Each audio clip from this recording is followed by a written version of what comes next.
You talk about creating the future of digital content, but I want to challenge you a bit. Okay.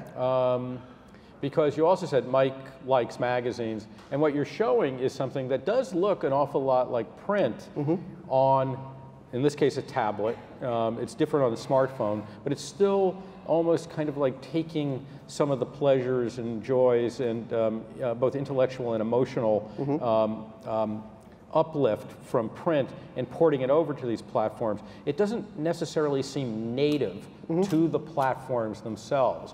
And I'm wondering how if you go back to the Josh Quittner who wrote that story about the way new journalism, 20 years ago, is this the way new journalism, or is this just a new consumption device for magazines and newspapers? When you say this, do you mean Flipboard or tablets?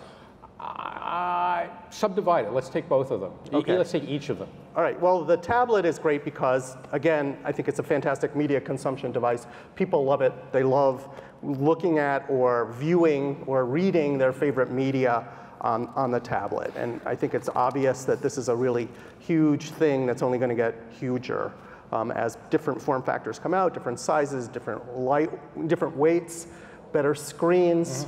It's just going to be endless. Right. And we love it. People love to read. That doesn't go away. My kids are voracious readers. One need only look at, the Harry Potter series, these gigantic tomes, thousands and thousands of pages that kids plow through.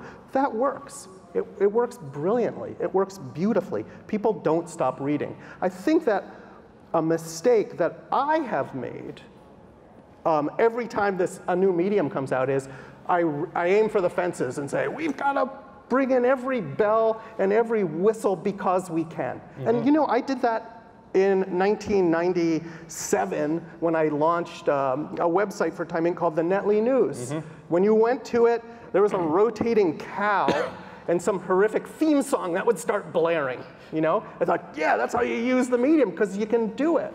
But the fact of the matter is, less is often more. Right, simplicity. You just look at how Steve Jobs approached reinventing the smartphone or the tablet computer. It's all about simplicity. It's actually not all about giving someone everything that you can give them. It's making really important choices about what's essential to have the best possible experience. On the other hand, though, one of the things that is, I think, undeniably true about tablets that you can't even say about kind of the PC-based web is that as a consumption device, it brings into a single, very convenient, very accessible place all previous media.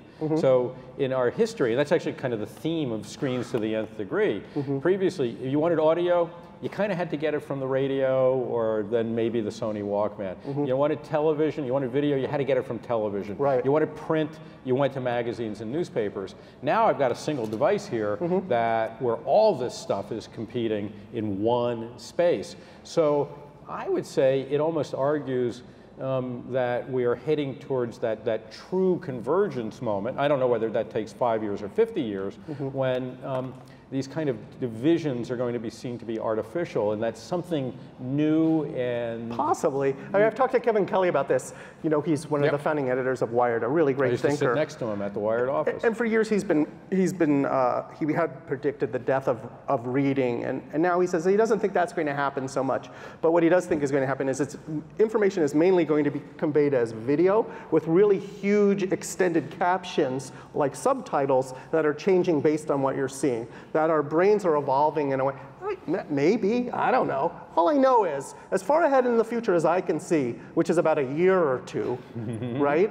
People are reading, and the things that Flipboard has solved have to do with a lot of people just want to read stories. They don't want to have to download enormous amounts. Now, that isn't to say that these native applications where you get the full magazine and you can subscribe to the full magazine are bad.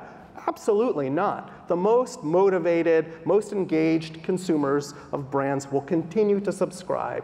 But we're a fantastic sampling platform. We're a fantastic place where we've got very young, huge numbers of people who are sharing content, and they're going to surface your brand and bring you readers that your brand probably is having a hard time attracting.